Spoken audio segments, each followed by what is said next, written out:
नमस्कार दोस्तों, स्वागत है आपका स्टडी फॉर सिविल सर्विसेज में। वीडियो को पूरा देखिए। कोई भी आपका फीडबैक है, कोई सजेशन है, तुरंत वीडियो में कमेंट करके जरूर बताइए। अच्छा लगे तो वीडियो लाइक जरूर कर लीजिए और ऐसे वीडियो लगातार फ्री में पाने के लिए चैनल को तुरंत सब्सक्राइब कर लीजिए और बेल आइकन को जरूर टैप कर लीजिए ताकि आगे भी सारे वीडियो आपको मिलते रहे। यूट्यूब में फॉलो करते हैं तो प्लीज ये वाला फ्री टेलीग्राम चैनल जरूर ज्वाइन कर लीजिएगा। सारे नोटिफिकेशन, सारे अपडेट यहीं पे आते हैं, ध्यान रखिएगा। स्टडी फॉर सिविल सर्विसेज का कोई भी पेड ग्रुप अगर आपको ज्वाइन करना है तो सिर्फ 856480560660897523864455 यही नंबर है हमारे, सिर्फ जहां पे कॉल या व्हाट्सएप कर सकते हैं।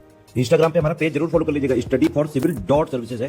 ट्विटर पे हमको जरूर फॉलो कर लीजिएगा, @study for civils है। Hello everyone, welcome you all to study for civil services. इस लेक्चर में हम लोग 1 दिसंबर से 7 दिसंबर के जो वीकली करंट अफेयर्स हैं उनको स्टार्ट करने वाले हैं। देखिए, मुझे भी पता है कि वीडियो थोड़ी सी लेट हो गई है, इसके लिए मैं माफी चाहूंगी। आगे से आपको जो ये वीकली करंट अफेयर्स की वीडियो है वो टाइम पे मिलेंगी। चलिए स्टार्ट करते हैं लेक्चर को। देखिए, अभी रिसेंटली ही जो है गैस लाइटिंग, ये शब्द को word of the year declare किया गया है मैरियम वेबस्टर डिक्शनरी द्वारा, जो कि सबसे पुरानी डिक्शनरी है। और एक और वर्ड भी डिक्लेयर किया था, वो है परमा क्राइसिस। वो कॉलिंस डिक्शनरी ने डिक्लेयर किया था, तो ये याद रखिएगा। परमा क्राइसिस डिक्लेयर किया है कॉलिन डिक्शनरी ने, और गैस लाइटिंग डिक्लेयर किया है यहाँ पर किसने? ये डिक्लेयर किया गया by the Merriam Webster American dictionary. तो ये डिफरेंस है, ठीक है ना, इस चीज को याद रखिएगा। पता है क्या होता है यहाँ पर गैस लाइटिंग का मतलब? गैस लाइटिंग का मतलब होता है कि आप जो है ना, आपको एक आत्मविश्वास में कमी लेके आना। जैसे अभी मैं यहाँ पे लेक्चर अपना जो स्टार्ट किया, अगर मैं ऐसे बोलना शुरू कर दूं या अपनी किसी ऐसी वीडियो में मैं ये बोलना शुरू कर दूं कि नहीं, आप लोगों से तो हो नहीं पाएगा, आप लोग पढ़ाई बड़ाई नहीं करते हैं, आप अच्छे से पढ़ नहीं पा रहे हो, कोशिश कर रहे हो पर हो नहीं पा रहा है, मतलब ना एक पर्सन को डीमोटिवेटेड फील करवाना, ये बताना कि वो नहीं कर सकता। ठीक है, ये बोल देना कि आप बहुत कंफ्यूज हो, आप पावरलेस हो, आप यहाँ पे नहीं कर सकते हो, आपके बस की बात नहीं है कि एग्जाम निकाल सको, कुछ नहीं होगा। जबकि मेरी जिम्मेदारी क्या बनती है? आपको ये मोटिवेट करना, क्योंकि मैं आपकी टीचर हूँ, आपकी मेंटोर हूँ। मेरी जिम्मेदारी आपको ये समझाना, आपको ये बताना कि आप कर सकते हैं, क्यों नहीं कर सकते हैं। जब बाकी पर्सन्स भी जो है वो डीएम बने हैं, आईएएस आईपीएस बने हैं, तो आप क्यों नहीं बन सकते? यही सब पढ़ के तो वो भी आईएएस आईपीएस और डीएम बने हैं, तो आप क्यों नहीं बन सकते? है ना, ये मेरी जिम्मेदारी है आपको समझाना। और अगर मैं इसका उल्टा करना शुरू कर दूं, मैं ये बताना शुरू कर दूं कि आप तो गलत है, आप पे ब्लेम लगा दूं, आपको गलत इन्फॉर्मेशन बताऊं, या आपको ये बता दूं कि जो है आप यहाँ पर न कुछ खास नहीं कर सकते, दिमाग में कमी है, आपका बुद्धि कम है, और आपको नेगेटिव इफ इम्पैक्ट करना शुरू कर दूं, उसे हम कहते हैं यहाँ पर गैस लाइटिंग। समझ गए ना सब लोग? ये शब्द जो है वो एक पैट्रिक हैमिल्टन ने अपनी एक प्ले में इस्तेमाल किया था, जहां पर एक आदमी जो है अपनी वाइफ को ये विश्वास दिलाने का प्रयास कर रहा है कि वह पागल हो रही है, उसको बेवकूफ बनाने की कोशिश कर रहा है। तो ये है इस शब्द का मतलब। ये शब्द जो है एक पर्सन को मैन्युपुलेट करने की बात कर रहा है, जिससे वो पर्सन अपने अंदर का आत्मविश्वास, अपनी सेल्फ एस्टीम, अपनी इमोशनल डिपेंडेंसी सब खो देता है, और ये बताता है कि अब तुम किसी चीज के लायक नहीं बचे हो। इस चीज को हम क्या कहते हैं? Gas lighting. ये बहुत अलग अलग प्रकार की हो सकती है, ये पॉलिटिकल लेवल पे हो सकती है, ये अलग अलग लेवल पे हो सकती है, हर जगह पे इसका अलग अलग है। जैसे होता है ना, कई बार फेक न्यूज स्प्रेड करना, लोगों को भड़काने के काम करना, ये है एक तरीके से पॉलिटिकल गैस लाइटिंग, जिसमें आप जो है पॉलिटिकली गलत चीजों को फेक करते हो। आप जो फैक्ट्स होते हैं ना उसको टेलर्ड कर देते हो, उसको आप घुमा फिरा के गलत तरीके से प्रस्तुत करते हो, जिससे लोगों को ये एहसास होने लगता है कि वो गलत ही है। ठीक है ना, उसे हम कहते हैं गैस लाइटिंग। आई होप सब लोगों को गैस लाइटिंग का अर्थ यहाँ पे समझ में आ गया। चलिए, सबसे पहले मैंने यही आर्टिकल चूज किया सो दैट मैं आपको ये बता सकूं कि इसका शब्द का मीनिंग क्या है, और आपको ये विश्वास दिला सकूं कि ये शब्द और इस सब का इस्तेमाल गलत है, और हर कोई हर चीज कर सकता है। जितने भी आईएएस आईपीएस या जितने भी अलग अलग सेवाओं में यहाँ पर हमारे भारत में, भारत को सेवा दे रहे हैं, गवर्नमेंट जॉब्स में है, वो सारे के सारे व्यक्ति यही सब पढ़ करके ये सब बने हैं। कोई किसी से कम नहीं है, हर कोई यहाँ पर बराबर है, और हर कोई हर तरीके से यहाँ पर आगे बढ़ सकता है। तो बस यही एक थोड़ा सा मोटिवेशन मुझे आपको देना था और बताना था कि हर कोई बराबर है, कि अपने आप को किसी से कम मत आंकिएगा, और कभी भी ओवर थिंकिंग का शिकार मत होइएगा, और किसी को कंपेयर करके अपने आप को ये मत सोचिएगा कि मैं यहाँ पर नहीं कर सकता, या मेरे में ताकत नहीं है, या मेरे में वो चीज नहीं है। तो अपने आप में विश्वास रखिएगा, अपनी पहचान बनाने में। चलिए, उसी पहचान बनाने की ओर हम आगे बढ़ते हैं। सबसे पहले तो ये क्वेश्चन सॉल्व करेंगे सब लोग। कांगेर वैली नेशनल पार्क जो है उसके बारे में कुछ स्टेटमेंट्स आपके सामने है, बताएंगे आप लोग कि ये स्टेटमेंट इसमें से कौन सी ठीक है कौन सी गलत है। एक्चुअली में ये जो पूरा एक टॉपिक है ये न्यूज में चल रहा था, मैंने अपनी जो डेली करंट अफेयर्स की वीडियो है उसमें भी इस टॉपिक को कवर अप किया है। अगर आप वो देखते हैं तो बहुत अच्छी बात है, आपको वहां पर आप इसका आंसर बता पाएंगे।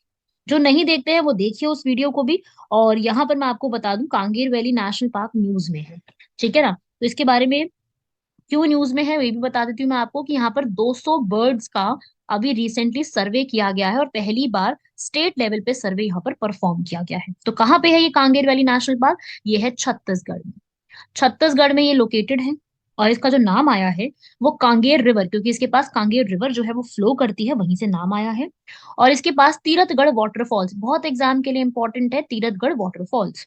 और कांगेर वैली को स्टेटस जो है वो 1982 में मिला था। और यहाँ पर सबसे ज्यादा जो आपको एक रिवर जो बर्ड मिलेगी वो मिलेगी बस्तर मैना, जो कि स्टेट बर्ड भी है छत्तीसगढ़ की, ठीक है। ये एक ऐसी बर्ड है जो कि ह्यूमन वॉइसेस निकालने के कैपेबल है, ये मानव की जो आवाजें हैं वो निकालने के लिए ये कैपेबल है, ठीक है भाई। ये चीज आपको याद रखनी है, ये कुछ इंपॉर्टेंट इन्फॉर्मेशन है जो आपको याद रखनी। तो इस रिस्पेक्ट से मैं ये कह सकती हूँ कि इसका आंसर क्या है, उपरोक्त तो सभी इसके करेक्ट है, इसका आंसर हो जाएगा सी। क्लियर है सबको? बड़े हम लोग आर्टिकल की तरफ। चलिए आगे देखेंगे। रिसेंटली ही नागा फेस्टिवल को ऑर्गेनाइज किया गया है। नागा फेस्टिवल, जैसे कि आपको नाम से पता चल रहा है कि ये नागा फेस्टिवल है, तो नागालैंड है ना, कुछ ऐसा दिमाग में आ रहा है ना नागालैंड जैसा। तो ये जो नागा फेस्टिवल है ये रिसेंटली नागालैंड में इसको बनाया गया है। नागालैंड के बारे में भी आपको बताती हूँ मैं थोड़े से फैक्ट्स। क्यों मनाया गया है? क्योंकि नागालैंड का 1 दिसंबर को स्टेटहुड डे होता है। स्टेटहुड डे समझते हैं ना सब लोग, कि यहाँ पर जो है पहले ये इस दिन स्टेट का इसको दर्जा दिया गया था। सो जो नागालैंड है, आपको पता है नागालैंड कब बना है, कौन से ईयर में बना है? नागालैंड जो है ना वो असम का पार्ट था। और असम ने क्या किया था, असम ने ऑफिशियल लैंग्वेज का एक एक्ट पास किया था 1960 में, जिसके तहत इस ऑफिशियल लैंग्वेज एक्ट 1960 के तहत जो है ये कंपलसरी कर दिया गया था कि जो असमीज होगी वो लैंग्वेज रहेगी पूरे आसाम की, जो उस समय आसाम का ही पार्ट था नागालैंड। तो अगर आप अब आप खुद सोचिए कि अगर असमीज लैंग्वेज है वहाँ की आसाम की, तो उस जगह पर जो भी आपको गवर्नमेंट जॉब्स चाहिए, आपको कोई भी काम करवाना है, आपको कुछ भी काम करना है, आपकी एजुकेशन है, वो सब आपको कौन सी लैंग्वेज में हो जाएगी? असमीज। तो ये चीज जो है नागालैंड के पीपल को टॉलरेट नहीं हुई थी, एंड दैट्स हाउ जो है नागा ट्राइब यहाँ पर ये अलग हो जाते हैं, ठीक है। जब आजादी हुई थी 1947 में, तब तो नागालैंड आसाम का ही पार्ट था, लेकिन इस चीज के चलते यहाँ पर फाइनली 1963 1 दिसंबर को नागालैंड आसाम से अलग हो जाता है। और 1964 में इनकी गवर्नमेंट इलेक्ट की जाती है और वो काम करना यहाँ पर शुरू करते हैं। नागालैंड की मैं बात करूँ जिसकी कैपिटल कोहिमा है। नागालैंड जो है आसपास जो है वो पूरा बॉर्डर शेयर करता है बहुत सारी नॉर्थ ईस्टर्न कंट्री के साथ, जैसे अरुणाचल प्रदेश के साथ। और इवन नागालैंड जो है वो म्यांमार के साथ भी बाउंड्री शेयर करता है। म्यांमार का पुराना नाम क्या है? बर्मा। म्यांमार भारत से कब अलग हुआ है? 1937 में। गवर्नमेंट ऑफ इंडिया एक्ट 1935 आया था, उसके बाद जो है म्यांमार भारत से अलग होता है बर्मा के नाम से, ठीक है। और अगर नागालैंड की बात करूं तो नागालैंड में बहुत ज्यादा अमाउंट में झूमिंग कल्टीवेशन सुना है सबने, शिफ्टिंग कल्टीवेशन जिसे हम कहते हैं, वो यहाँ पर की जाती है। और नागालैंड की जो एक यहाँ पर ट्राइब्स की बात करूँ तो यहाँ पर ट्राइबल पॉपुलेशन बहुत सारी रहती है। तो यहाँ पर ट्राइबल पॉपुलेशन में सबसे ज्यादा जो ट्राइब्स रहते हैं वो रहते हैं कोन्याक्स, उसके अलावा यहाँ पर सेमास, अंगामीज, ये भी रहते हैं। यहाँ पर सबसे ज्यादा लोग किसके ऊपर डिपेंडेंट है? एग्रीकल्चर पे। एग्रीकल्चर में क्या? एग्रीकल्चर में ये लोग डिपेंडेंट है राइस के ऊपर, ठीक है, चावल की खेती के ऊपर। मिलेट्स जो है ना भारत के लिए, आपने सुना होगा, बहुत ज्यादा न्यूज में है। आप लोगों के फोन में शायद मैसेज भी आया होगा कि भारत की सोच पर ही 2023 को international year of millets by the UN ये डिक्लेयर किया गया है। और साथ ही साथ यहाँ पर एक हॉर्नबिल फेस्टिवल मनाया जाता है जिसके ऊपर ये पूरा आर्टिकल था। नागा फेस्टिवल भी कहते हैं। हॉर्नबिल फेस्टिवल जो कि 1 दिसंबर से लेके 10 दिसंबर तक पूरा चलता है, ठीक है। ये जो है यहाँ पर फेस्टिवल जो है वो वहाँ की बर्ड हॉर्नबिल के नाम पे रखा गया, जो कि नागा पीपल जो है वो बहुत ज्यादा उसको मानते हैं, ठीक है। और ये जो पूरी यहाँ पे आप रीड कर सकते हैं, ये जो पूरा है ये ऑर्गेनाइज किया जाता है कोहिमा में। तो इसका पहली बार इसको 2000 में किया गया था, उसके बाद से इसको हर बार ऑर्गेनाइज किया जाता है 10 दिन का। हॉर्नबिल, जिसका दूसरा नाम great Indian hornbill, pied hornbill कहते हैं, ये इंडिया के सब कॉन्टिनेंट, इंडिया के आसपास के रीजन में ये आपको देखने को मिलेगी। और साथ ही साथ जितनी भी हॉर्नबिल की स्पीशीज हैं उसमें से 9 स्पीशीज में जो है वो इंडिया में ही आपको देखने को मिलेंगी। और ये जो है ये नागालैंड का एक, आप कहते हो ना सिंबल, वो एक सिंबल बन गया है। साथ ही साथ अरुणाचल प्रदेश में भी एक ट्राइब्स है, नीशी ट्राइब्स, उनको भी ये काफी ज्यादा, उनके लिए भी ये काफी ज्यादा मान्यता रखती है हॉर्नबिल। क्लियर हुआ हॉर्नबिल के बारे में? बहुत सारे अलग अलग स्पीशीज हैं इसकी। और ये जो है आईयूसीएन स्टेटस सबको पता है इसका, नियर थ्रेटेंड है, खतरे के करीब बोला गया है, और साइट्स के अपेंडिक्स 1 में इसका दर्जा भी देखने को मिलता है। 2016 में यूपीएससी ने इसके ऊपर सवाल भी किया था और ये पूछा था कि अगर हमें ग्रेट इंडियन हॉर्नबिल हमें चाहिए तो आपको सबसे ज्यादा, ये ऑप्शन कुछ इसी तरीके से दिए गए थे कि अगर आपको भारत में ग्रेट इंडियन हॉर्नबिल चाहिए, नेचुरली देखना है, तो आपको वो सबसे ज्यादा कहाँ मिलेंगी। एंड ऑप्शन कुछ इस तरीके से थे, सैंड डेजर्ट में, sand desert of north west India में देखने को मिलेगी। दूसरा था उसके अंदर कि ये जम्मू एंड कश्मीर के हिमालयाज में मिलेगी। तीसरा था सॉल्ट मार्श में मिलेगी, कहाँ के, गुजरात के, जो रन ऑफ कच्छ का एरिया है। और डी था वेस्टर्न घाट्स में। तो देखिए इसका आंसर जो है वो, या तो आपका आंसर आता नॉर्थ ईस्ट की तरफ, क्योंकि लेकिन नॉर्थ ईस्ट में काफी स्टूडेंट्स को पता है, तो इसका आंसर वैसे जो है वो क्या है, वेस्टर्न घाट्स में। वेस्टर्न घाट्स में मिलती है, जैसे कि मैंने आपको बताया काफी सारी स्पीशीज है इसकी, तो उसमें से ये वाली जो स्पीशीज है वो आपको वेस्टर्न घाट्स में देखने को मिलेगी। ठीक है, टोटल 10 स्पीशीज होती हैं किसकी, हॉर्नबिल की।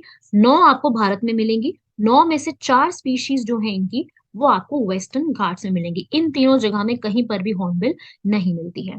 साथ ही साथ कुछ स्पीशीज इसकी आपको श्रीलंका, ठीक है, वहां पर भी देखने को मिल सकती है। पूरा आर्टिकल क्लियर हुआ? आप लोगों को समझ में आया कि मैं पूरा क्या समझाना चाह रही थी यहाँ पर हॉर्नबिल के बारे में? हॉर्नबिल पे क्वेश्चन बन सकता है, there is a high high chance कि हॉर्नबिल पे क्वेश्चन आए। जो भी आपका नियर एग्जाम होगा उसमें हॉर्नबिल पे एक सवाल बन सकता है। तो मैंने आपको सारी इंफॉर्मेशन प्रोवाइड किया। अगर आप यूपीएससी के लिए प्रिपेयर कर रहे हैं या आप स्टेट पीसीएस के लिए प्रिपेयर कर रहे हैं, दोनों के लिए आपकी ये सारी इंफॉर्मेशन बहुत इंपॉर्टेंट है। चलिए बढ़ते हैं नेक्स्ट आर्टिकल की तरफ, वो है एमएमआर। अब एमएमआर का मतलब क्या होता है, एमएमआर क्या चीज है, इसका क्या यूज है, या फिर ये क्यों अभी न्यूज में है, तो इसको अब हम देख लेते हैं। एमएमआर का मतलब होता है मातृ मृत्यु अनुपात, या फिर हम कह सकते हैं मेटर्नल मोर्टेलिटी रेशो। ये क्या चीज है कि अभी रिसेंटली ही जो है वो सरकार ने जो है इसका एक यहाँ पर एक सर्वे निकाला है, मेटर्निटी रेट के ऊपर इसका एक सर्वे यहाँ पर निकाला गया है। तो मेटर्निटी रेट जो है वो यहाँ पर रिड्यूस हुआ है। 97 डेथ जो है पर लाख होती थी, वो अब यहाँ पर 130 डेथ पर लाख यहाँ पर देखने को मिली है। मतलब पहले 130 डेथ हुआ करती थी, अब जो है वो 97 में रिड्यूस हुई है। तो यहाँ पर 97 डेथ यहाँ पे देखने को मिली है। ये आर्टिकल वैसे मैंने अपने डेली करंट अफेयर्स में भी कवर अप किया है, तो अगर आप वो सुन रहे हैं तो आपको ये वाला आर्टिकल पूरा आता होगा। हमारी जो मिनिस्ट्री ऑफ होम अफेयर्स है उन्होंने यहाँ पर जो है एक ये बनाया है, ये रजिस्ट्रार जनरल ऑफ इंडिया, किसके अंडर आता है ये, मिनिस्ट्री ऑफ होम अफेयर्स, पता होना चाहिए आपको ये, जो कि सेंसस निकालते हैं, आपको पता ही है ना, सेंसस वगैरह, सेंसस निकालती है पूरे। तो सेंसस के साथ ही साथ ये वाला भी एक सर्वे निकाला गया है जिसमें ये देखा जाता है कि एक बर्थ पर जो है कितनी मातृ, कितनी जो है हमारी मदर, उनकी जो है यहाँ पर जो है उनको प्रॉब्लम होती है यहाँ पर।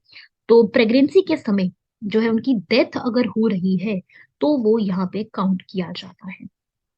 ठीक है, जब वो अगर बच्चे को जन्म दे रही होती है तो ये पूरा चेक किया जाता है जब प्रेगनेंसी से लेकर के आगे तक के पूरे समय में।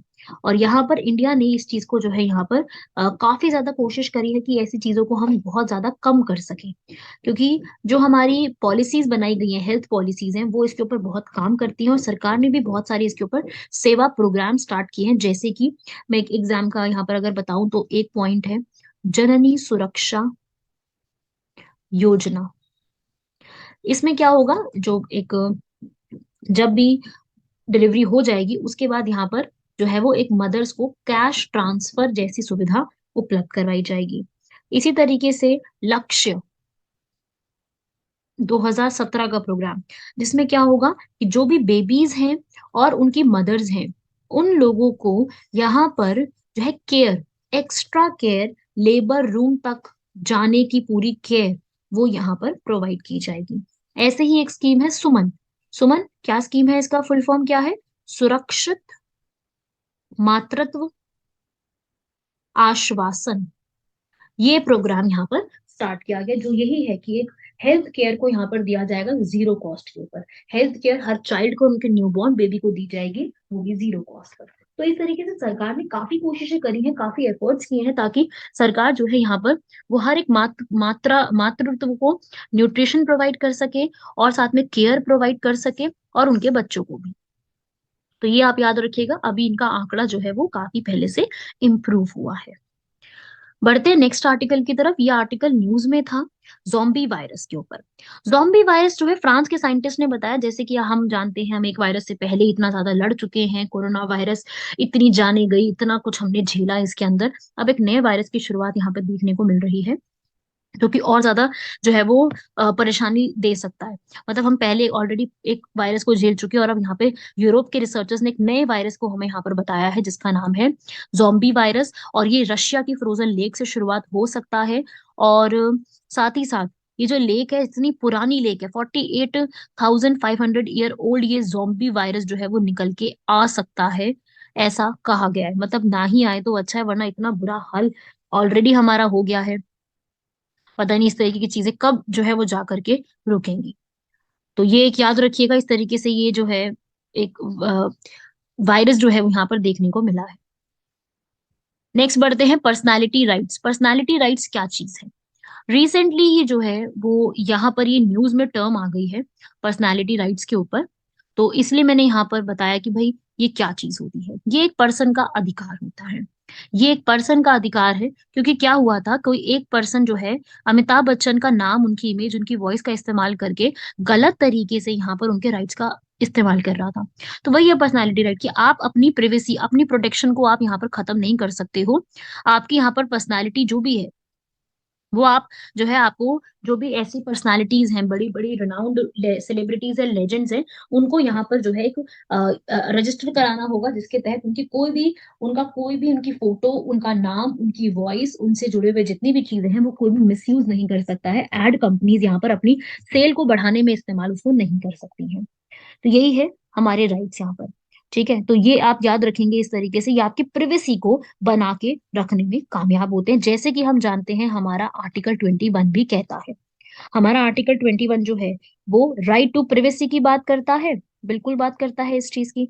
तो यहाँ पर जो ऑथर्स हैं, परफॉर्मर है, बॉलीवुड एक्टर्स हैं, सिंगर्स हैं, म्यूजिशियंस हैं, डांसर्स हैं, उन सबको भी तो ये अधिकार है ना। तो उसी के तहत यहाँ पर बोला गया है कि यहाँ आपको अपनी राइट को, अपनी पर्सनैलिटी के राइट को यहाँ पर प्रोटेक्ट करने की जरूरत है। और आर्टिकल 21 आई थिंक सबको पता है, ये चीज काफी लोग इसको पढ़ चुके हैं, ये इंपॉर्टेंट पार्ट है हमारा। तो ये डीपीएस में नहीं लिखा हुआ है, ये सिर्फ और सिर्फ आर्टिकल 21 फंडामेंटल राइट्स का पार्ट है, राइट, पार्ट थर्ड में। 2018 में यूपीएससी ने इस पर सवाल भी किया था। तो यही है, पर्सनैलिटीज जो है वो अपने राइट को ऐसे प्रोटेक्ट करके रख सकते हैं, अपनी फोटोग्राफ, अपने नाम, अपनी सब, हर चीज को। ठीक है ना, हर एक चीज को यहाँ पर है। चलिए बढ़ते हैं हमारे नेक्स्ट आर्टिकल की तरफ, वो है डॉक्टर राजेंद्र प्रसाद। रिसेंटली ही डॉक्टर राजेंद्र प्रसाद जो है हमारे, उनको यहाँ पर ट्रिब्यूट्स दी गई हैं उनकी बर्थ एनिवर्सरी पर। डॉक्टर राजेंद्र प्रसाद, जिनको बिहार गांधी के नाम से भी जाना जाता है, इनका जन्म भी बिहार में ही हुआ था। ये एक, आप सब जानते हैं उनको, मैं इनके बारे में आपको कुछ एक्स्ट्रा फैक्ट्स यहाँ पे बताऊंगी। जो कि एक कैलकाटा की यूनिवर्सिटी में पढ़े थे, जिन्होंने अपना जो है शुरुआत की थी कांग्रेस के साथ जुड़ करके, और बहुत से काम किए थे। यहाँ पर मैंने सामने पूरे काम लिखे हुए हैं उनके। तो हम वन बाय वन इनके बारे में एक बार डिटेल में स्टडी करते हैं। इनका जन्म जो है वो बिहार के सिवान डिस्ट्रिक्ट में हुआ था। और ये जो है इनके फादर, वो भी संस्कृत और इस तरीके की लैंग्वेज के ज्ञाता थे, तो इनको भी बहुत ज्यादा पढ़ने का स्कॉलर टाइप के पर्सन थे ये वाला। और ये जो है इनकी माता जो थी, वो इनको यहाँ पर रामायण और महाभारत की स्टोरीज भी बताया करती थी, तो उनका ध्यान उस तरफ भी था। साथ ही साथ जो ये पर्सन है, ये पर्सन ने यहाँ पर जो है बहुत सारी मूवमेंट्स में गांधी जी को भी सपोर्ट किया है। सबसे पहली चीज तो उन्होंने क्या किया, सबसे पहले जो है, सबसे स्टार्टिंग के टाइम पीरियड की मैं बात करूं, मैं इनके आपको सारे काम यहाँ पर, अगर आपको आते हैं तो बहुत अच्छी बात है, रिवाइज कर लीजिए मेरे साथ, जिनको नहीं पता है वो लिख लीजिए इनके बारे में। तो सबसे पहले अगर मैं बात करूं, तो इन्होंने 1906 में जो है पटना में ही बिहार के अंदर जो है बिहारी स्टूडेंट्स कॉन्फ्रेंस भी बनाई थी, बिहारी स्टूडेंट्स कॉन्फ्रेंस। और ठीक है, ऐसा पहली बार इन्होंने बनाया था कि इस तरह की कोई चीज थी, और इनके साथ में जो है और लोग भी जुड़े हुए थे, जैसे कि अनुग्रह, नारायण सिन्हा। इनका नाम आप लोगों ने पढ़ा होगा जब आपने चंपारण मूवमेंट पढ़ा होगा। तो ये पहले तो टीचर थे। इन्होंने अपना जो है मुजफ्फरपुर लंगत सिंह कॉलेज से ही इन्होंने अपनी पढ़ाई पूरी करी थी। उसके बाद ये लॉयर बने थे, ठीक है, कैलकाटा के ही। और आपको ये भी पता होगा कि इलाहाबाद यूनिवर्सिटी से ही इन्होंने पढ़ाई करी, अपनी लॉ की डिग्री को हासिल करी है। और फिर जो है इन्होंने हाई कोर्ट ऑफ बिहार और उड़ीसा को ज्वाइन भी करा था, ठीक है। तो उसके बाद इन्होंने Bhagalpur silk town of Bihar, वहां पर इन्होंने अपनी पढ़ाई भी कंप्लीट करी, प्रैक्टिस करी है लॉ की। उसके बाद ही गांधी जी के साथ भी जुड़ गए थे, ठीक है। पहले तो इन्होंने 1911 में, ये आपको पता होना चाहिए, इंडियन नेशनल कांग्रेस को इन्होंने 1911 में ज्वाइन किया था, जब ये पढ़ाई भी कर रहे थे। साथ ही साथ इन्होंने 1916 के सेशन में, जब गांधी जी भारत आ चुके थे 9 जनवरी 1915 को, 1916 के सेशन में ये गांधी जी को मिले थे। और वहां पर जो है इन्होंने गांधी जी को चंपारण आने के लिए मना लिया था। वैसे तो चंपारण आने के लिए इनको राजकुमार शुक्ला जो है वो पीजेंट उन्होंने मनाया था, बट ये भी उनका योगदान उनका रहा है।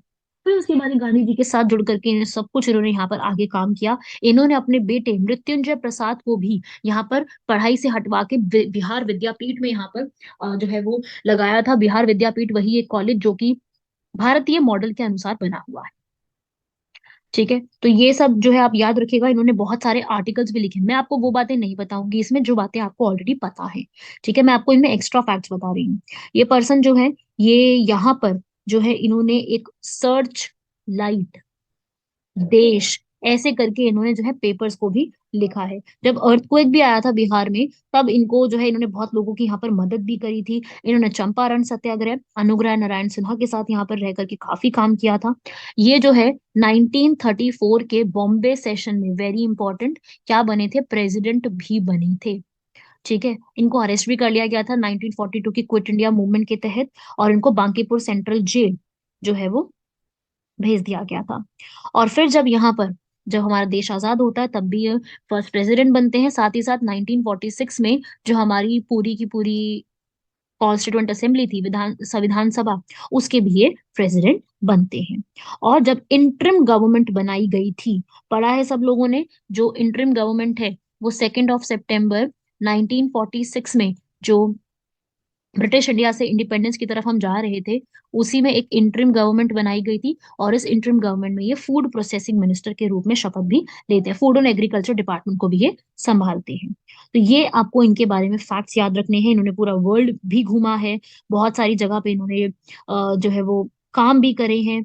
और ये हमारे एक बहुत ही फेमस बिहार गांधी के रूप में जाने जाते हैं। पटना में इनके नाम पे राजेंद्र स्मृति संग्रहालय भी आज के समय में बना हुआ है। और इनको जो है वो भारत रत्न, भारत का सबसे बड़ा अवार्ड भी मिला हुआ है। तो ये आपको इम्पोर्टेंट याद रखने हैं। ये हमारे प्रेसिडेंट रहे हैं फ्रॉम 1950 से लेकर के 1962 तक। ये हमारे भारत के पहले राष्ट्रपति भी रही हैं। क्लियर हुआ सब लोगों को यहाँ तक? ये सारे फैक्ट जो मैंने आपको बताए हैं, ये सारे आपको पता होने चाहिए, क्योंकि राजेंद्र प्रसाद काफी इंपॉर्टेंट पर्सनालिटी है। और किसी ना किसी एग्जाम में, अगर आप बीपीएससी की तैयारी कर रहे हैं तो डेफिनेटली एग्जाम में आ सकता है। वैसे आप किसी भी एग्जाम की तैयारी कर रहे हैं, ये क्वेश्चन आपके एग्जाम में कहीं से भी बन सकता है। बढ़ते हैं हमारी कुछ और इंपॉर्टेंट न्यूज की तरफ। मिनिस्ट्री ऑफ कल्चर, ये वाला तो मैंने आपको करवा दिया है। मिनिस्ट्री ऑफ कल्चर ने यहाँ पर जेसी बोस के ऊपर जो है एक कॉन्फ्रेंस ऑर्गेनाइज करी है। सत्यार्थी, सत्याग्रही साइंटिस्ट के नाम से उनको जाना जाता है। नाम है उनका जेसी बोस, ठीक है। तो जगदीश चंद्र बोस जो है, इनके नाम पे काफी यूनिवर्सिटीज भी चल रही हैं। ये जो है रेडियो वेव्स, माइक्रोवेव्स, उनके यहाँ पर कहे जाते हैं। इनको क्या बोला जाता है, क्वेश्चन बन सकता है। He is known as the father of radio science in India, ठीक है। रेडियो साइंस के इनको फादर कहा जाता है। इन्होंने काफी सारी चीजें जो है की है। इन्होंने बोस इंस्टीट्यूट भी बनाया है। तो ये काफी इंपॉर्टेंट पर्सनालिटी है, इनके बारे में आपको शॉर्ट में बिल्कुल पता होना चाहिए। जैसे हम कहते हैं ना, मिसाइल मैन ऑफ इंडिया जो है APJ Abdul Kalam, space man of India Vikram Sarabhai, जिनके नाम पर अभी प्राइवेट रॉकेट भी पहला स्टार्ट किया गया था। जैसे हम कहते हैं कि जो काफी सारे मैन्स का डेजिग्नेशन देते हैं। एटॉमिक मैन के बारे में अगर बात करूं तो हम कहते हैं होमी जहांगीर भाभा को। ऐसे ही आपको पता होनी चाहिए। नेक्स्ट, मेघालय जो है, वहां पर पहली बार ड्रोन स्टेशन खोला गया है, जो घर घर में हेल्थ सर्विस डिलीवरी प्रोवाइड करेगा। ड्रोन्स के तहत बनाया गया है। तो मेघालय के बारे में याद रखिए कि मेघालय भी वही प्लेस है जहाँ पे गारो, खासी, जैंतिया ट्राइब्स भी हैं। और ये हमारे स्केड्यूल 6 जो है हमारे भारतीय संविधान का अनुसूची 6 में भी शामिल है। नेक्स्ट, नेशनल गोपाल रत्न अवार्ड यहाँ पे दिए गए हैं। नेशनल गोपाल रत्न अवार्ड किस चीज के लिए दिए जाते हैं? सबसे पहली चीज तो ये आपको पता होना चाहिए कि ये अवार्ड दिए किस लिए जाते हैं। गोपाल रत्न अवार्ड जो है वो फिशरीज, मिल्क, एनिमल हस्बेंड्री, पशुपालन, इन सब के लिए अवार्ड दिए जाते हैं। तो पहला सवाल यहीं से बनेगा कि ये अवार्ड दिए किस चीज के लिए जाते हैं, क्योंकि गोपाल से आप इतना अंदाजा नहीं लगा पाओगे किस चीज के लिए। तो गोपाल रत्न अवार्ड जो है वो यहाँ पर स्पेशली डेयरी फार्मिंग, इन सब कैटेगरी में दिए जाते हैं, जिसमें अलग अलग कैटेगरी होती है। 5 लाख, 3 लाख और 2 लाख का यहाँ पर इनाम भी दिया जाता है। तो ये अवार्ड जो है वो किसको दिया गया है? जितेंद्र सिंह ऑफ हरियाणा, इनको जो है वो यहाँ पर अवार्ड दिया गया है। तो ये सब आपको मिल्क प्रोडक्शन के लिए पता होना चाहिए। मिल्क मैन ऑफ इंडिया किसको कहते हैं, जरा जल्दी से मुझे बताइए। ये मैंने आपको पिछले लेक्चर्स में कवर अप करवाया है, मिल्क मैन ऑफ इंडिया। और क्यों कहा जाता है, जरा एक बार कमेंट बॉक्स में मुझे इसके बारे में इंफॉर्मेशन दीजिए जरा। नेक्स्ट, विजहिंजम पोर्ट, बड़ा न्यूज में चल रहा था विजहिंजम पोर्ट, सो मैंने सोचा यहाँ पर जो है विजहिंजम पोर्ट यहाँ पर आपको बता दिया जाए। विजहिंजम पोर्ट जो है ये एक केरला का पोर्ट है, जहाँ पे अभी काफी ज्यादा जो है प्रोटेस्ट चल रहे हैं फार्मर्स द्वारा, वहां के, सॉरी, फिशरर्स द्वारा। फिशरर्स जो है वहां के जो मछुआरे हैं, वो यहाँ पर विजहिंजम पोर्ट के बारे में कह रहे हैं, क्योंकि विजहिंजम पोर्ट जो है ना, वो केरला की सरकार इसको आगे बढ़ाना चाहती है, जो कि अडानी ने यहाँ पर बनाया है। और ये विजहिंजम पोर्ट जो है ये काफी ज्यादा कार्गो ले जाने आने में काफी मदद भी करता है, बहुउद्देशीय ये एक पूरा पोर्ट है। और ये जो विजहिंजम पोर्ट है, यहाँ पर क्यों प्रॉब्लम चल रही है वो समझो। प्रॉब्लम ये चल रही है कि भाई अगर इस तरीके से जो है वो कंस्ट्रक्शन यहाँ पे की जाएगी, अगर कंस्ट्रक्शन होगी तो जो आसपास का एरिया है, आसपास के एरिया में जो सी कोस्टल इरोजन, अपरदन यहाँ पर जो है वो देखने को मिल सकता है, इरोजन जैसी चीजें आपको देखने को मिलेंगी। ये काफी बड़ा प्रोजेक्ट है, पब्लिक प्राइवेट पार्टनरशिप के तहत इसको स्टार्ट किया गया। 7,525 करोड़ का ये एक करीब करीब इतना प्रोजेक्ट है। अडानी पोर्ट्स यहाँ पर इसको बना रहे हैं, जो तिरुवनंतम केरल में। ये बहुत बड़े बड़े शिप्स को हैंडल करने के लिए होगा। इसका इंपॉर्टेंस ये है कि इंडिया की इकोनॉमी बढ़ेगी, पोर्ट का जो हम कहते हैं कि जो शिप्स का सेक्टर है उसमें इन्वेस्टमेंट यहाँ पे बढ़ेगी, पोर्ट्स का यहाँ पर इंक्रीज होगा। ठीक है, ये वाला जो पोर्ट है ना, ये इसी पोर्ट की सहायता से हम लोग सिंगापुर, दुबई और कोलंबो यहां तक अपनी यात्रा करने में कामयाब होंगे। लेकिन फिशरमैन यहाँ पे प्रोटेस्ट कर रहे हैं बहुत बहुत महीनों से। वो ऐसा कह रहे हैं कि भाई जो यहाँ पर उनकी 6 डिमांड है, उनकी यहाँ पर रही है 6 डिमांड। उनकी 6 डिमांड कुछ इस प्रकार है। वो कह रहे हैं पहली चीज तो, जिन भी फैमिलीज ने अपना यहाँ पर जो भी अपना ये साइक्लोन्स और प्रॉब्लम आने की वजह से अपनी जो फैमिलीज खोई है, सरकार उनको मुआवजा प्रोवाइड करे। और सरकार जो ये कोस्टल इरोजन होती है, मिट्टी जो की जो अपरदा हो जाती है कंस्ट्रक्शन की वजह से, यहाँ पर उनके लिए कुछ ना कुछ लेकर के आए। साथ ही साथ वेदर के लिए, कि वेदर कैसा खराब होने वाला है, उसमें क्या है, उसकी वार्निंग सरकार उनको पहले से ही उपलब्ध कराए। और यहाँ पर जो उनको केरोसिन मिलता है वो सब्सिडाइज्ड हो, सब्सिडी प्रोवाइड किया जाए उसके लिए। और साथ ही साथ यहाँ पर जिनकी भी फिशिंग एक्सीडेंट में यहाँ पर उनको प्रॉब्लम हुई है, जिनकी भी जाने गई हैं, उनको वहां पर कंपनसेशन दिया जाए। ठीक है, ये केरोसिन की डिमांड तो इसी पर्पस के लिए की गई थी, तो ये आपको पता होना चाहिए ये कहाँ पे ये चीज चल रही है। राइट, अभी तक तो यही इसकी प्रोग्रेस है। नेक्स्ट यहाँ पे देखेंगे, ये वाली मैंने इन्फॉर्मेशन आपको प्रोवाइड करी और इससे जुड़ा हुआ मैंने आपको एक क्वेश्चन भी यहाँ पर प्रोवाइड करा था। नेक्स्ट इंपॉर्टेंट करंट अफेयर, अग्नि वॉरियर। अग्नि वॉरियर जो है ये एक्सरसाइज अभी रिसेंटली ही कंक्लूड हो गई है। ये मैंने अपने पिछले लेक्चर्स में कवर अप करी थी, अग्नि वॉरियर। अग्नि वॉरियर एक्सरसाइज जो है हम किसके साथ करते हैं? ये हम करते हैं इंडिया और सिंगापुर। ठीक है, पता होना चाहिए आपको ये हम कहाँ पर परफॉर्म करते हैं। मिजोरम की कैबिनेट ने रिसेंटली ही यहाँ पर बांग्लादेश के कुकी चिन रेफ्यूजीज के लिए यहाँ पर बोल दिया है कि चलो ठीक है, जो बांग्लादेशी के यहाँ पर कुकी चिन रेफ्यूजीज हैं, कुकी चिन रेफ्यूजी, इनको यहाँ पर अलाउ कर दिया गया है। कुकी पीपल, कुकी पीपल वैसे तो देखो मिजो हिल्स में ही रहते हैं। अच्छा, आपको पता है मिजो हिल्स का पुराना नाम क्या है? जो मिजो हिल्स हैं, इनका पुराना नाम क्या हुआ करता था? बहुत सारी बुक्स में आपको मिल सकता है मिजो हिल्स का पुराना नाम भी।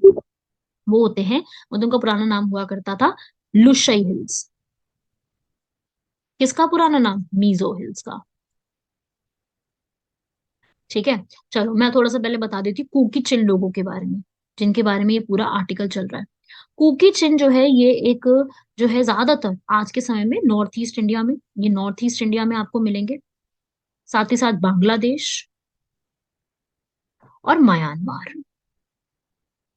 ठीक है। एक्चुअली में क्या होता है ना, कुकी शब्द असमीज लैंग्वेज में बोला जाता है उनके लिए, और चिन बोला जाता है बर्मा लैंग्वेज में। ठीक है, और कई बार इनको लोग जोमी भी कहते हैं।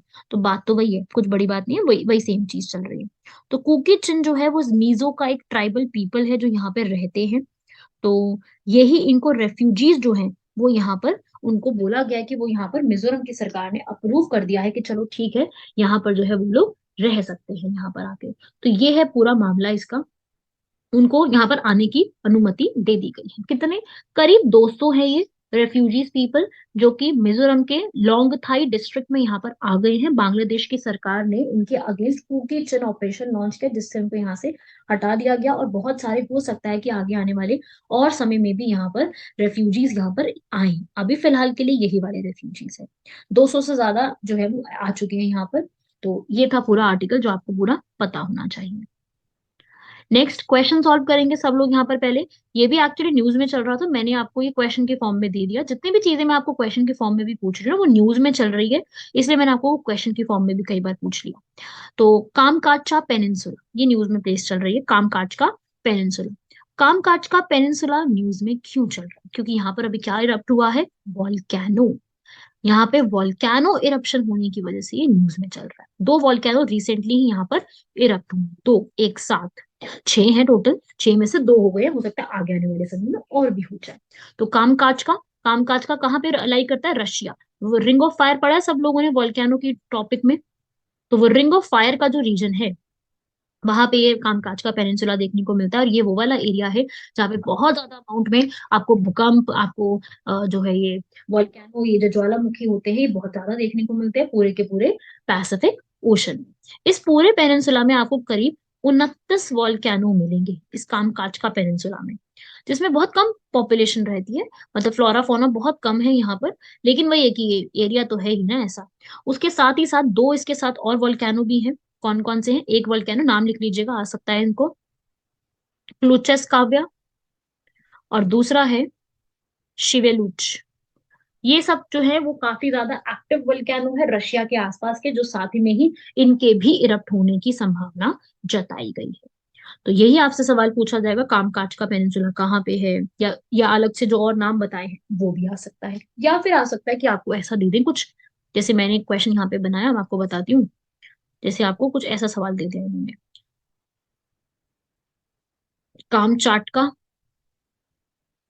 एनाटोलियन और लैब्राडोर, और आपको ऑप्शन दिए हैं जापान, कनाडा और टर्की। अब आपको इसको मैच करना है, ये बताना है कि इनमें से कौन सा पेयर करेक्ट नहीं है। ठीक है, नॉट करेक्ट पेयर आपको बताना है। मेरा ऑप्शन आपको है 1 only, 1 and 2 only, 2 and 3 only, या 1, 2 और 3, या चारों ही गलत ऑप्शन है। तो देखिए, बिल्कुल ये चारों ही गलत ऑप्शन है। कामकाज का पेनिनसुला रशिया में लाई करता है, तो ये हो गया बिल्कुल ही गलत। एनिटोलिया पेनिनसुला, ये यूपीएससी ने प्रीवियस ईयर पूछा हुआ अंटोला के ऊपर, टर्की में लाई करता है। और जो लैब्राडोर है वो कनाडा, लैब्राडोर करंट के बारे में पढ़ा है सबने, वो कनाडा में लाई करता है। इसलिए ये तीनों स्टेटमेंट अपने आप में गलत हो जाएगी। समझ गए, क्वेश्चन किस तरीके से पूछा जा रहा है वो आप समझ रहे हो, याद रखिएगा, ठीक है ना। कामचाटका पेनिनसुला जो है, ये एक और फैक्ट बता दूं, मुझे अभी याद आया, ये जो है यूनेस्को की वर्ल्ड हेरिटेज साइट में भी इंक्लूडेड है। भारत में पता है ना आपको 40 वर्ल्ड हेरिटेज साइट है। लास्ट कौन सी ऐड हुई थी अभी कुछ टाइम पहले, धोलावीरा। इस पे क्वेश्चन भी आया था यूपीएससी में, जब धोलावीरा को ऐड किया गया था। तो ये सारे फैक्ट्स आपको पता होने चाहिए। क्लियर हुआ सबको यहाँ तक, सारी की सारी स्टेटमेंट जितना भी मैंने बताया है, इस प्रकार से आपसे सवाल किए जाएंगे अगर आप यूपीएससी की तैयारी कर रहे हैं तो भी। और अगर आप किसी स्टेट पीसीएस या स्टेट लेवल का आरओ एआरओ या फिर इलाहाबाद हाईकोर्ट या किसी भी प्रकार का आप क्वेश्चन कर रहे हैं, आप किसी भी प्रकार का आप जो है सॉल्व मतलब पढ़ रहे हैं आप उसमें, तो आपसे किसी भी टाइप का यहाँ पर क्वेश्चन इस समय से करंट अफेयर्स में बन सकते हैं। करंट अफेयर में किसी भी टाइप का क्वेश्चन आता है, वो आपको बता के नहीं आएगा कि ऐसा क्वेश्चन होगा, अरे वो किसी भी तरीके का क्वेश्चन हो सकता है ना। तो जैसे अभी अभी रिसेंटली ही जो है 2022 है, 2022 खत्म होने वाला है, दिसंबर चल रहा है ना। 1 दिसंबर से G20 भी स्टार्ट हो चुका है। और उसके अलावा 1922, जिसको 100 साल कंप्लीट हो गए, किसको कंप्लीट हो गए 100 साल, मोहन जो दारो।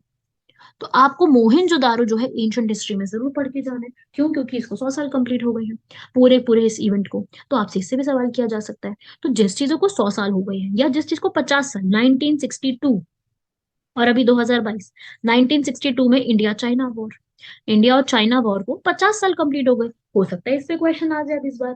तो आप जो भी एग्जाम के लिए प्रिपेयर कर रही हो उसमें इन पहलुओं को भी जरा ध्यान में रखना। ये पहलू हमारे लिए इंपॉर्टेंट साबित हो सकते हैं। जब हम एग्जाम पेपर देखेंगे ना अपने सामने तो ये पहलू हमें लगेंगे यार हाँ इससे तो क्वेश्चन बन सकता है। समझ रहे हैं ना सब लोग मेरी बात यहाँ तक? चलिए ये वाला क्वेश्चन करेंगे। ये भी न्यूज में था इसलिए मैंने ये वाला क्वेश्चन दिया। इसी क्वेश्चन के फॉर्म में मैं आपको थोड़ा सा सोच रही थी कि आपको मैं क्वेश्चन जो है कवर अप करवाऊं। तो रबड़ इंडस्ट्री, रबड़ बोर्ड न्यूज में चल रहा था तो मैंने उससे जुड़ा हुआ आपको एक क्वेश्चन दे दिया, जिससे मैं आपको करंट अफेयर भी बता दूंगी और इससे जुड़ी हुई इंपॉर्टेंट न्यूज भी बता दूंगी जो एग्जाम में बन सकती है। तो रबड़ बोर्ड ऑफ इंडिया, भारत की पहली रबड़ की जो इंडस्ट्री की अगर बात करूँ तो वो कहाँ से शुरू हुआ? केरल से। जैसे कॉफी के लिए हम क्या बोलते हैं कि सबसे पहले कहाँ शुरू हुई? बाबा बुदनगिरी हिल्स से। बाबा बुदानगिरी हिल्स कर्नाटका से, वहां पे सबसे ज्यादा खेती भी होती है इसी चीज की। ऐसे ही केरला से किसकी शुरुआत हुई थी? रबड़ की। तो रबड़ के लिए जो है यहाँ पर ऑल इंडिया रबड़ एसोसिएशन भी बनाई गई है और रबड़ की शुरुआत भी यहीं से हुई थी। तो इसके जो हेडक्वार्टर्स है वो कोट्टायम केरला में है, बिल्कुल सही लिखा हुआ है। और ये जो है एक रबड़ एक्ट 1947 के तहत बनाई गई एक स्टैट्यूटरी बॉडी है, बिल्कुल सही बात, बिल्कुल 100% सही लिखा हुआ है। और भारत में सबसे ज्यादा अमाउंट में प्रोड्यूस कौन करता है? वो है केरल ही। सबसे ज्यादा केरल प्रोड्यूस करता है। केरल में कौन? कोट्टायम, बिल्कुल सही। कोट्टायम हो गया, कोल्लम हो गया, सुना होगा ना, कोल्लम पढ़ा होगा आप लोगों ने कहीं ना कहीं, कोझिकोडे पढ़ा होगा, कोझिकोडे, एर्नाकुलम, ये तो एक नेशनल पार्क भी है। ये सब पढ़े होंगे आपने चीजें, तो वहीं से है, याद करो इनको। ठीक है। उसके अलावा अगर मैं रबड़ की बात करूं तो सिर्फ ये नहीं, रबड़ को जो है तमिलनाडु भी प्रोड्यूस करता है। कौन? कहाँ पर? मदुरई में, कन्याकुमारी में, कोयम्बटूर में। ठीक है। कर्नाटका भी प्रोड्यूस करता है। कौन सी जगह पे? बड़ी फेमस है, चिकमंगलूर। ये सब प्रोड्यूस करते हैं। उसके अलावा नॉर्थ ईस्ट में त्रिपुरा भी प्रोड्यूस करता है। तो आ सकता है। ऐसे यूपीएससी ने 2008 में एक बार सवाल भी किया था, जो ये बोर्ड के हेडक्वार्टर्स है ना उनको मैच करने के लिए, जैसे कॉफी बोर्ड के ऊपर। ठीक है। कॉफी बोर्ड के हेडक्वार्टर्स कहाँ पे है? कॉफी सबसे ज्यादा कहाँ होती है? बिल्कुल जहां आप सोच रहे हैं वहीं होती है, बेंगलुरु में। मतलब कर्नाटका में होती है, बाबा बुदानगिरी हिल से शुरू हुई थी। तो वहीं पे उसके हेडक्वार्टर्स बना दिए गए। ऐसे ही जूट बोर्ड के हेडक्वार्टर्स कहाँ है? जूट बोर्ड के हेडक्वार्टर्स ये है कैलकाटा। सबसे ज्यादा जो है कोलकाता में ही होते हैं ना, जूट बनता है। टी बोर्ड पे यूपीएससी ने सवाल किया था। तो टी बोर्ड के सबसे ज्यादा कहाँ बनती है? टी बोर्ड आप लोग जानते हैं असम में है, पर फिर भी टी बोर्ड के हेडक्वार्टर्स भी कैलकाटा में ही है। अच्छा ये पता है आप लोगों को, T city of India, India की टी सिटी किसको कहा जाता है? इंडिया की टी सिटी कहा जाता है असम की ही है। याद करो जरा, थोड़ा सा दिमाग लगाओ अपना, असम की सिटीज का दिमाग में लेके आओ। और वो मत बोलना गुवाहाटी, दिसपुर, वहां नहीं है।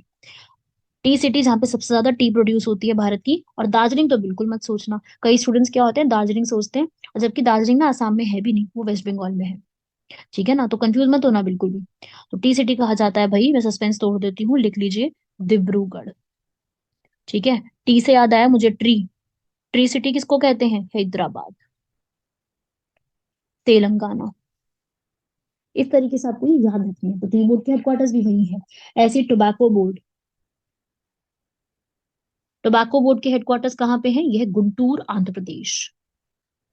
गुंटूर, आंध्र प्रदेश। और रबर बोर्ड की मैंने आपको बता दी कोट्टायम में है। तो ये सब कुछ फैक्ट्स हैं जो आपको पता होने चाहिए एग्जाम से पहले, क्योंकि आते हैं इससे क्वेश्चन। ठीक है ना। और अभी रिसेंटली जो है रबड़ एसोसिएशन की जो पूरा ऑल इंडिया रबड़ की एसोसिएशन में अपना एक्सपोर्ट को भी डबल करने की सोची है, वही न्यूज था 2025 तक। क्लियर हुआ सबको यहाँ तक? जितने मैंने बताए सबको क्लियर हुए? ठीक है। जो हमारी रबड़ उगाई जाती है उसको उगाने के लिए आपको लेटराइट एलुवियल सॉइल की जरूरत पड़ती है। अच्छी खासी अमाउंट में पानी की भी जरूरत होती है। तो ये थे आपके पूरे इसके ऊपर क्वेश्चंस। और इससे आप देखेंगे तो अगर ये आप चारों स्टेटमेंट अच्छे से पढ़ो तो आपको पता चल जाएगा कि ये चारों स्टेटमेंट जो है वो बिल्कुल ठीक लिखी हुई हैं। चारों की चारों अपने आप में एकदम सही है। ठीक है भाई, समझ रहे हो इन चीजों को सारी? तो ये आपको पता होना चाहिए, ये पूरा आपको समझना है। ठीक है। ऐसे ही यहाँ पे आप सेकंड स्टेटमेंट पढ़ोगे, ये ministry of commerce and industry के अंडर आती है। बिल्कुल ये वही मिनिस्ट्री है जिसके अंदर जीआई टैग्स भी आते हैं। ठीक है। जीआई टैग्स भी पढ़ के जाइएगा। सबसे बेस्ट जीआई टैग कौन सा है? हैदराबाद की हलीम। याद आया मुझे इसी से, जीआई टैग से, हैदराबादी हलीम। ये सबसे बेस्ट जीआई टैग है, मतलब सबसे फेमस है। फिर उसके बाद रतलामी सेव, चाय है, बीकानेरी भुजिया, ये सब बहुत ही फेमस जीआई टैग है, और ये जीआई टैग भी कॉमर्स एंड इंडस्ट्री के अंडर ही आते हैं। ठीक है भाई, क्लियर हो गया सबको यहाँ तक? चलिए, ये थे आपके सारे करंट अफेयर। कैसा लगा आपको ये लेक्चर, मुझे एक बार मैसेज करके कमेंट करके जरूर बताइएगा, कैसा लगा आपको, समझ में आया या नहीं आया। थैंक यू एवरीवन, बहुत पेशेंटली मुझे इस लेक्चर के को सुनने के लिए। मिलेंगे आपसे अगले लेक्चर में, और वो अगले लेक्चर आपको बहुत ही जल्द मिलेगा, उसमें आपका कोई भी लेट नहीं होगा। थैंक यू एवरीवन, जय हिंद।